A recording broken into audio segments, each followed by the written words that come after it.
Marvel. Ce nom évoque des costumes colorés, des combats épiques, des punchlines légendaires, Moi, je suis Iron Man.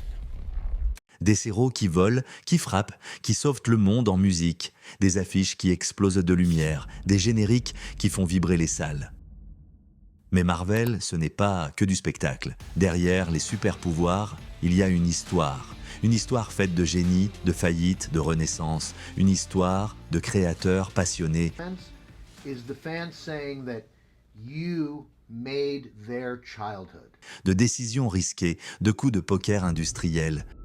Une histoire qui commence dans un petit bureau de Manhattan et qui finit par conquérir la planète.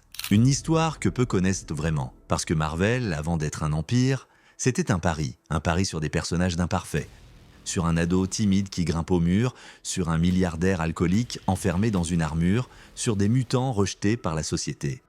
Marvel, c'est l'histoire de gens qui tombent et qui se relèvent. Et à la fin, tu verras comment une entreprise au bord du gouffre est devenue une légende. Tu crois connaître Marvel ? Attends de voir ça.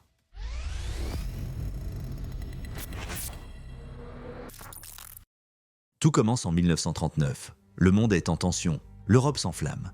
L'Amérique observe et dans un petit bureau de Manhattan, Martin Goodman lance Timely Comics. À l'époque, les comics sont un divertissement de gare. Des histoires de détectives, de monstres, de cow-boys. Mais Timely introduit quelque chose de nouveau. Des super-héros patriotiques. La torche humaine, Namor, le prince des mers et surtout Captain America. Ce n'est pas juste du dessin, c'est un acte politique. Les comics deviennent un outil de propagande et les enfants américains en raffolent. Mais après la guerre, l'intérêt pour les super-héros s'effondre. Timely devient Atlas Comics. Et Marvel n'existe pas encore. L'âge d'or des comics s'éteint, mais une étincelle reste allumée. Dans ses bureaux, un jeune assistant de 17 ans fait le café et corrige les textes. Il s'appelle Stanley Lieber. Il signera plus tard sous le nom de Stan Lee. Pendant des années, il écrit des histoires sans passion, des monstres, des romances, des westerns. Jusqu'au jour où il veut tout arrêter. Sa femme Joanne lui dit « Écris ce que tu veux une dernière fois ». Il crée les Fantastic Four, des héros qui se disputent, qui doutent, qui ont des failles, et ça marche. Stan Lee enchaîne Spider-Man, Iron Man, Hulk, Thor, les X-Men. Tu savais que Spider-Man a failli ne jamais exister ? Les éditeurs pensaient qu'un ado avec des problèmes n'intéresserait personne. Stan insiste, et Spider-Man devient un phénomène. Un grand pouvoir implique de grandes responsabilités. Avec de grands pouvoirs viennent de grandes responsabilités. Ce n'est pas juste une phrase, c'est une philosophie. Stan Lee ne crée pas des dieux, il crée des humains avec des pouvoirs, et ça change tout. Stan Lee ne travaille pas seul, il collabore avec des géants. Jack Kirby, Steve Ditko. Ensemble, ils inventent une nouvelle façon de créer, la Marvel Method. Stan donne un résumé. Le dessinateur imagine les scènes, puis Stan ajoute les dialogues. Résultat, des planches dynamiques, vivantes, pleines d'émotions. Les héros Marvel ne sont pas parfaits. Ils doutent, ils souffrent. Peter Parker galère à payer son loyer. Tony Stark est rongé par l'alcool, les X-Men sont rejetés pour ce qu'ils sont. Et les lecteurs s'identifient. Stan Lee crée une relation directe avec les fans. Il leur écrit, il leur parle. Il devient une star. Marvel n'est plus juste une maison d'édition, c'est une famille. Et toi, lecteur, tu en fais partie. Les années passent, les ventes explosent. Mais dans les années 90, tout s'effondre.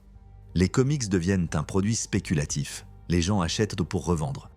Les éditeurs multiplient les variantes, les crossovers, les reboots. Et Marvel perd son âme. En 1996, c'est la faillite. Les droits des héros sont vendus. Spider-Man chez Sony, X-Men chez Fox. Marvel ne contrôle plus ses propres créations. Les bureaux se vident, les fans s'inquiètent. Mais dans l'ombre, une idée germe. Marvel veut se relever. Mais comment faire sans ses héros les plus connus ? Spider-Man est chez Sony, les X-Men chez Fox, les 4 Fantastiques aussi. Les icônes sont parties, alors Marvel mise sur ce qu'il lui reste. Iron Man, un personnage secondaire, un héros connu des lecteurs, mais pas du grand public.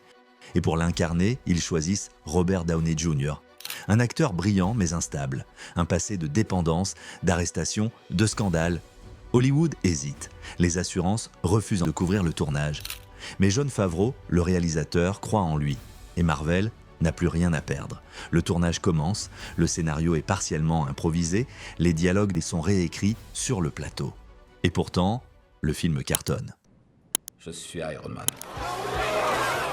Une réplique improvisée, une fin inattendue et une déclaration d'intention, Marvel Studios est né. Et le MCU commence. Tu savais que le succès d'Iron Man a permis à Marvel de récupérer ses autres licences ? Grâce aux revenus du film, Marvel rachète lentement les droits dispersés. Hulk, Thor, Captain America et surtout les Avengers. C'est le début d'un univers partagé. Chaque film est une pièce d'un puzzle, chaque scène post-générique est une promesse. Nick Fury apparaît, le mot Avengers est prononcé. Et les fans deviennent des explorateurs, ils traquent les indices, ils théorisent, ils attendent. Le cinéma devient une extension du comics. Et Marvel devient une machine à rêve, une machine à milliards, une machine à mythes. En 2009, Marvel change de dimension. Disney rachète Marvel Entertainment pour 4 milliards de dollars. Ce n'est pas juste un achat, c'est une alliance. D'un côté, un géant du divertissement familial, de l'autre, un studio en pleine ascension, mais encore fragile. Disney apporte les moyens, Marvel garde la vision, et à la tête de cette vision, Kevin Feige, un producteur discret, mais obsédé par la cohérence. Notre objectif était simple. Construire un univers cohérent comme dans les comics. Et il le fait. Film après film, Marvel tisse une toile. Iron Man, Thor, Captain America, puis Avengers. Un crossover jamais vu au cinéma. Et ça fonctionne. Les spectateurs ne viennent plus voir un film. Ils viennent voir une pièce d'un tout. Marvel devient une franchise mondiale. Chaque sortie est un événement. Black Panther devient un symbole culturel. Doctor Strange redéfinit les codes visuels du blockbuster. Et les fans deviennent une armée. Les conventions explosent, les cosplays envahissent les rues, les théories pullulent sur Internet. Qui était Mephisto ? Est-ce que Loki est vraiment mort ? Chaque détail est analysé. Chaque bande-annonce devient une chasse au trésor. Marvel est partout, dans les cinémas, dans les séries, dans les jouets, dans les parcs d'attractions.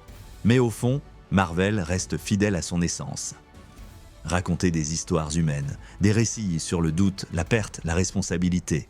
Même dans l'espace, même dans le multivers, Marvel parle de nous. Et c'est pour ça que ça marche.